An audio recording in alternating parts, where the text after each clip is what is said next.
Hey there. All right. Today we are going to look at factoring. This is one of my favorite things. I love factoring.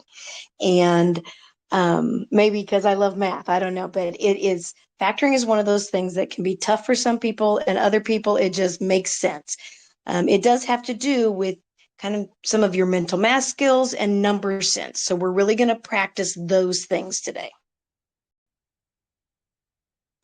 There are different types of factoring. Some of this will be new to you. Some of this is old hat. Some you just need to kind of see it one more time to refresh your memory. The first method of factoring that we are always going to look for is to factor out a GCF, the greatest common factor. You're looking for what's the largest number or variable part that you can that goes into all the terms. So looking at this first one, I'm looking at what will go into this and into this. Well, I can see that 2 would go into the 6 and the 4. And as far as the x, they both have at least one x. That then is going to be the greatest common factor they have. I'm going to pull it out in front, 2x. And then that means when I pull it out in front, when I factor it out, I'm dividing everything by that. So then this would end up a 3x squared minus, and then this would be a 2. And you can always redistribute it to check that you got that correct. Now, this process of pulling out a GCF, sometimes that is going to be the first step in a longer problem. Sometimes that's just going to be all there is. And these problems, it's probably going to be all there is until we learn some other types of factoring. Look at this next one. What's the GCF? What could we factor out on this? Well, obviously the 4 is going to come out, but I think we'd even want to pull the negative out in front on that rather than having the negative on the x squared term. That's going to make this be an x squared. It's going to change all my signs since I pulled out a negative. And for right now, we're just going to practice these, pulling out the GCF and be done. This next one's kind of weird, though. Look at that. There's all kinds of stuff going on. What I want you to kind of notice here is that if you look at this big mess and this big mess, what do they both have? Well, they both have an x minus 2. I'm going to go ahead and factor out that x minus 2. When I pull that x minus 2 out, what is left right here? Well, just the 2x. What is left here? Just the 3. So I'm going to write 2x plus 3 as what's left. That type of factoring the GCF is really a piece of factor by grouping, which is where we're headed. You're going to do factor by grouping anytime that you see that you have 4 terms here, just like this. I've got 4 terms, and what I want to do is I want to group them and then pull out GCFs on each part. That means I'm going to group these 2 together. You have to be careful with this minus sign. I'm only supposed to be subtracting the 3x. If I just do this, I'm subtracting the 6 also because of those parentheses. What I do instead of that is I start by changing this plus, or that minus, into a plus, a negative. And that way, when I put in the parentheses, only the 3 is going to be negative. In this first set, I could factor out an x squared. Then I'd have x minus 2 left. On the second part, I think I want to factor out that negative. So when I factor out the negative, it's going to turn into a minus. And actually, I'm going to pull out a negative 3 on this. That's going to leave me with an x and then a minus 2. Yay, look at that. These match. And this is like where I was at on that previous problem. This has an x minus 2, so does this. Let's pull the x minus 2 out. What's left is an x squared minus 3. All right, next one is yours. Pause the video, do that one on your own real quick.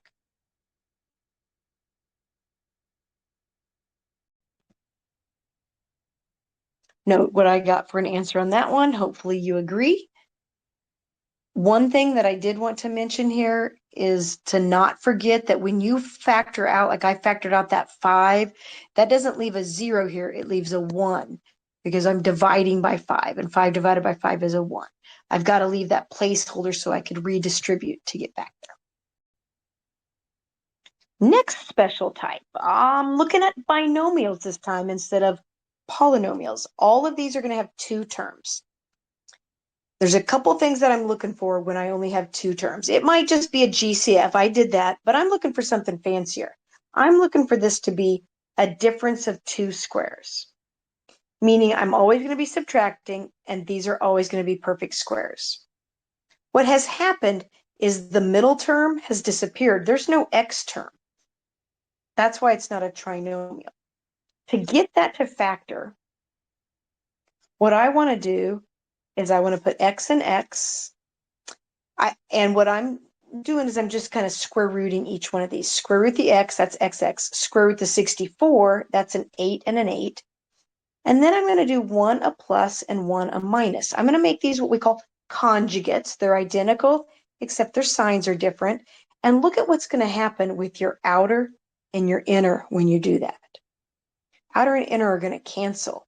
And that's why there's no middle term. So that's our little trick for getting that down to a binomial. Let's try a little fancier one. Still going to just square root each term. The square root of 25y squared is a 5y and a 5y. Square root of 4 is a 2 and a 2. One's a plus, one's a minus. Once you get the hang of it, it goes really fast. Look at my third one here. This one does not, those are not perfect squares. 8's not a perfect square, 18 isn't, and these are even odd powers. Sometimes you got to combine the things. Remember what I said, that the GCF, pulling out the GCF, sometimes is just the first step of a longer problem? That's what I'm doing here. I need to pull out a GCF. I'm going to pull out a 2, that goes into both of them. X cubed would go into both of them. That's going to leave me with a 4x squared minus 9, and I am left with a difference of squares. Perfect. I'm going to go ahead and keep that 2x cubed there. That is part of our answer. And then let's factor the difference of squares. That's going to be a 2x plus 3, 2x minus 3, and we have it right there. Do not forget to leave the 2x cubed, the GCF, as part of your answer. All right, I'm going to let you practice those a little bit. Go ahead and pause the video, see what you can do with these next 2.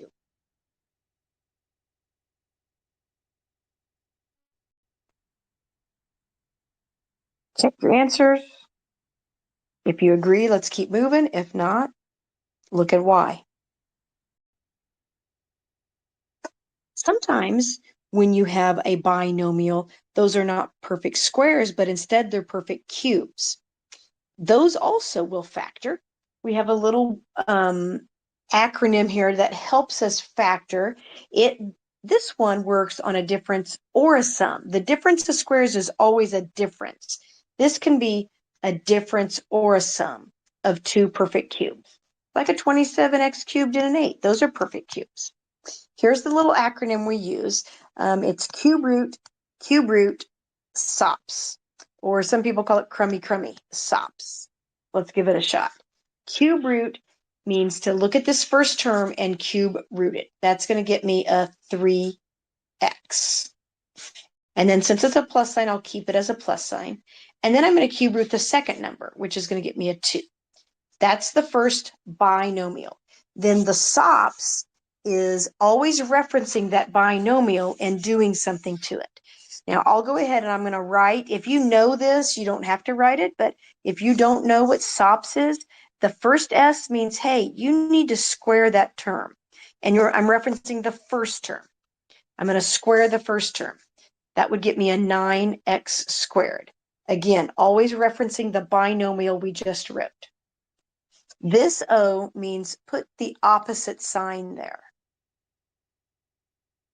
The original was a plus. That means this needs to be a minus. This P means find the product. The product is the answer you get when you multiply. That means I want to multiply these 2 together. That would get me a 6x. The next P tells you to put a plus sign. Always going to be a plus sign. And the last S says, hey, square that again, but this time you're squaring the second number instead of the first number. And that would get me a 4. And that's it. It might be tempting to think you could do something with this trinomial, but it never works. The way that plays out, this is not going to factor for you. You're going to have your binomial, then you do your SOPs looking back at that. You try this one on your own. Pause the video.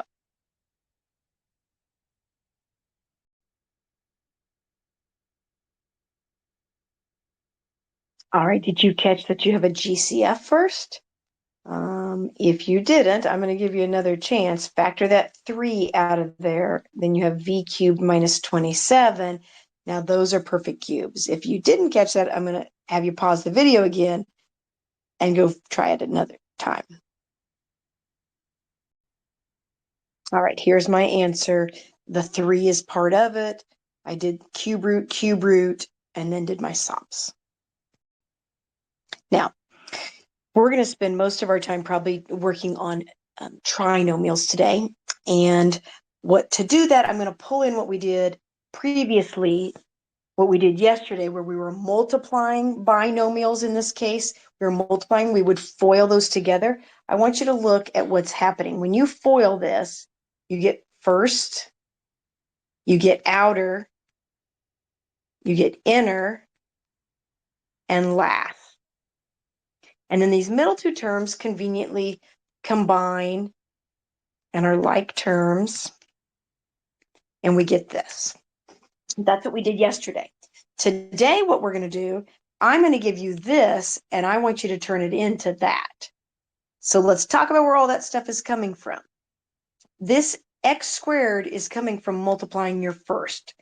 If that's an x squared, then you know you're going to have an x and an x. This 36 is coming from multiplying the last. I need these two numbers to multiply to this negative 36. However, there's a lot of options. Think about this. If I'm going backwards and I didn't have this here, how do I know it's not 3 and 12? Or 18 and 2? Or 36 and 1? How would I know that it's 9 and 4? I don't know. Well, it has to do with this right here.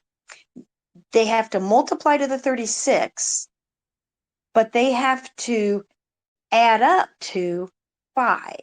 I lied. Hang on. Because I'm going to do this instead. I'm going to look at this negative sign right here and think, well, if this is a negative, that is going to force these to be different signs. Because that's a negative because you had different signs here. So these are going to be different signs. If they're different signs, then I know that like the 9 and the 4 have a difference of 5. That's sort of my clue. If this is a negative, then I'm looking for the factors that multiply to the 36, but then are going to subtract to a 5. And that's my clue that it's a 9 and 4 instead of a 3 and 12, let's say. What I'm going to do then, given that, I would write my two binomials. My x is going to get split, x and x. I've determined that the factors of 36 are 9 and 4. One of them will be positive and one will be negative. That's how this got to be a negative, is by having those different signs. Since I want the 5x to be positive, I'm going to want my bigger number to be positive and my smaller number to be negative. And you can see I got what that was right there. Okay, now, that was a little bit long-winded, but I'm leading into something here. All right, I don't know why some of my slides are looking funky here, but that's okay because you have your notes packet, hopefully. Now, what we're going to do is we're going to factor trinomials now. That means we have 3 terms instead of 2 terms or 4 terms. There's 3 terms. And I'm going to start with, this is the format that it's going to be. It's going to be a trinomial. But I'm going to start by letting this a value equal 1. That's what I have in your notes. A is equal to 1. That means your leading coefficient is always a 1. Man, does that make life easier. So I'm going to set up my 2 binomials. I know it's going to break up to an x and an x. And then I'm looking at factors that multiply to 6. Now notice this is a plus sign. So that's going to make my signs be the same. and they're going to be whatever that sign is. They're going to both be pluses. Because this is a plus sign, then I know that the outer and inner are going to have the same signs. So they're going to add up to this right here. So factors that multiply to 6 add up to 5. It's going to have to be a 2 and a 3. The order that I do those doesn't matter. I could put the x plus 2 first. I could put it second. Either way. All right, look at what I gave you next. Looks incredibly similar. It's still going to be an x and x. But because I have a negative 6, the only way that could be negative is if one of these was positive and one was negative. And that means my outer and inner are going to have different signs. So I'm looking at factors that multiply to 6 that are going to have a difference of 5. That's going to be a 6 and a 1. Now, since the 5 is positive, I'm going to want my bigger number positive, my smaller number negative. And you can see right there, there's a negative 1x with a positive 6x. There's my 5x I wanted. All right, I'm going to do one more with you here. All right, it's a y instead of an x, no big deal, y and y. Now this is a minus 30, so I need things that multiply to 30 and have a difference of 7. So multiply to 30 and have a difference of 7. It's not going to be 6 and 5. How about 3 and 10? That multiplies to 30 and subtracts to 7. So now my signs have to be different because this is a minus sign. I want my 7 to be negative, so let's make the bigger number be negative, the smaller number is positive. All right, you've got to do the next 3 on your own. Pause the video, come back.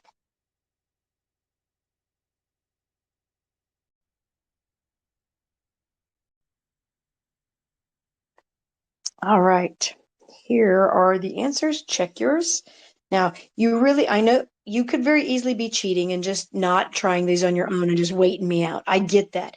But you really have to practice that. And the practice is just like anything. It's like playing basketball. You got to practice. You got to shoot. You got to shoot. You got to shoot. You got to shoot until it just becomes natural. It really is the same way. If you type everything in your calculator and you never force yourself to think and think and think about what those numbers are, then you never really remember them well. All right, I had a couple more. I'm going to go ahead and skip over those. I want to jump into these more difficult problems. I don't know that you have this. You might have it. I don't know. But what I want you to look at here is if I were to FOIL these two together. This time when I FOIL, I'm going to have a 10x squared.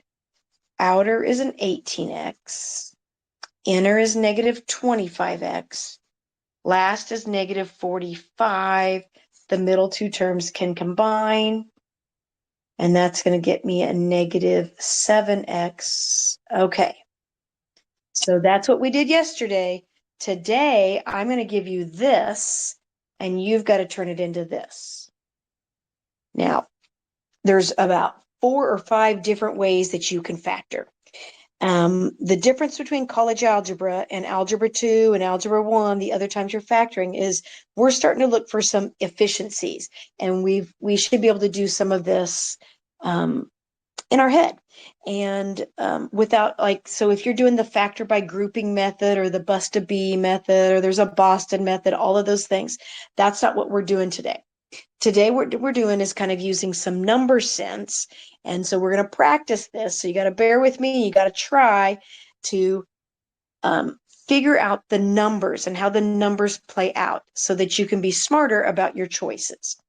When I look at this, I know that the 10x squared came from multiplying the first. I could go with a 10 and 1, but I really think it's going to be a 5x and a 2x. That seems more realistic.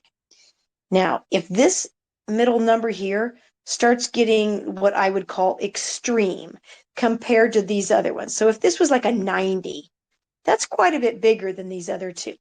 If that happens, that's sort of my clue that I might want to be using the extreme factors instead of the 5 and 2. I might want that 10 and 1 because that 10 I might need to build it up.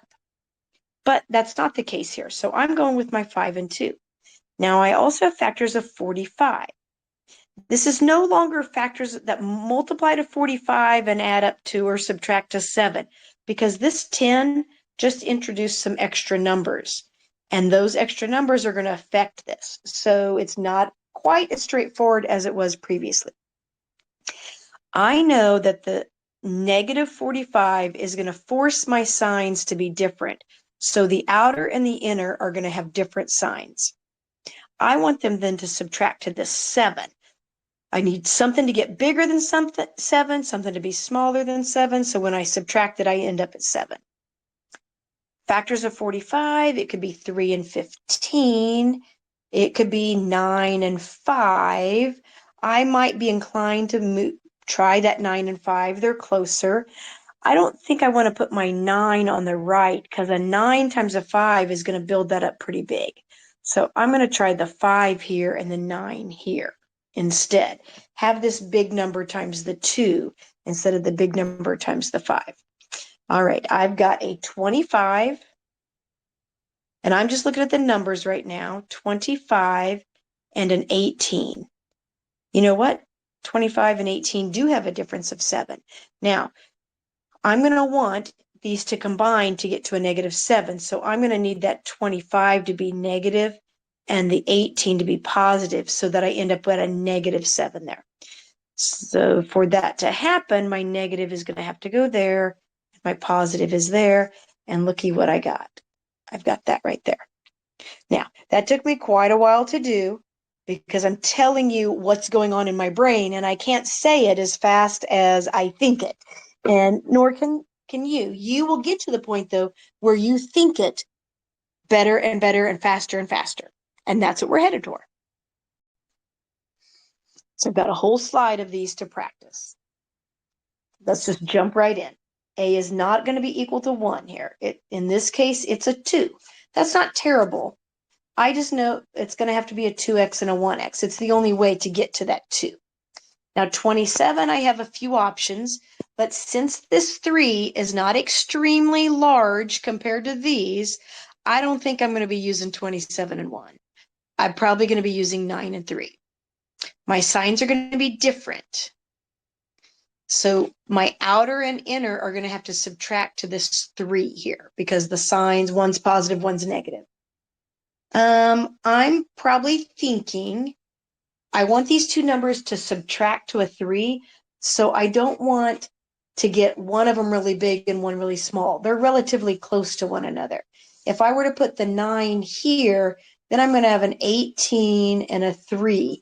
Those are too far apart. Now I wrote it, but futuristically, I'm just going to think it and then not write it, because I want the 9 to go there and the 3 there. Now I have a 6x and a 9x. Those will subtract.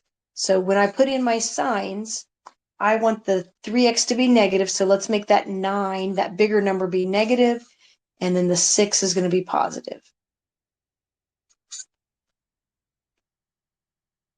Next one, we're going to put in a 3x and an x.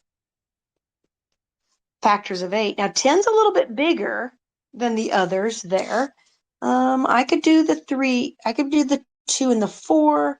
I could do 8 and 1. I don't think it's going to be 8 and 1. I'm going to try the 2 and the 4.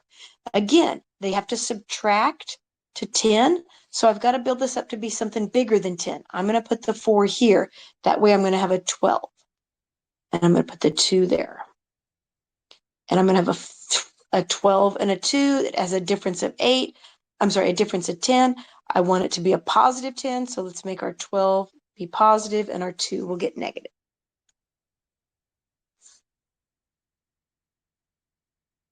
Next one, what do you think my firsts are going to be? 5y and y. Ooh, now this one I might say looks a little more extreme. 31 is quite a bit bigger than either of those. So that might lead me towards using the 6 and 1 instead of the 2 and the 3. And it probably means that if I use the 6 and 1, I'm going to want to put the 6 here so it gets multiplied by the 5 and builds it up. That's a 6, and that's a 1. Okay, I'm sorry, I'm just now noticing this. This is a plus sign. That means that my outer and inner are going to have the same sign. They're both going to be whatever this one is. They're both pluses, which means these are going to add up to what I'm shooting for, which they do. I have a 30y and a 1y. They add up to 31y. We've got it right here.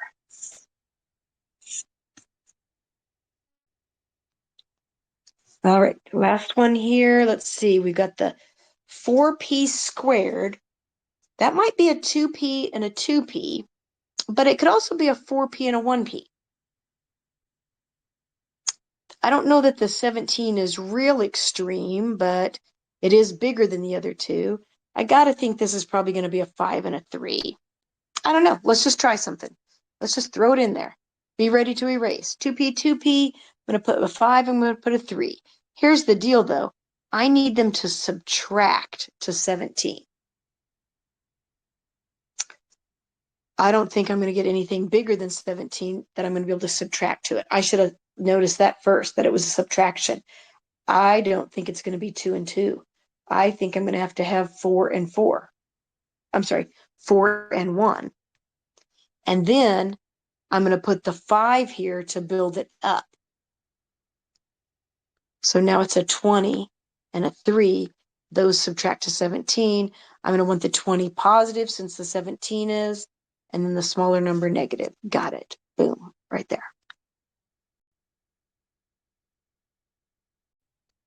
All right, you have 2 on your own, and then we're going to be done. Pause the video.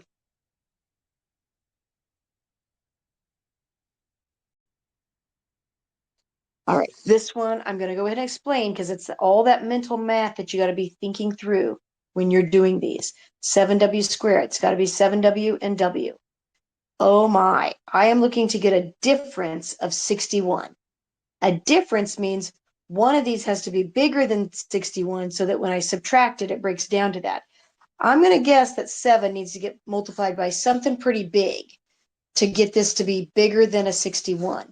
So probably, what do you think? Shall we try 9 and 2? And we'll put the 9 there and the 2 there.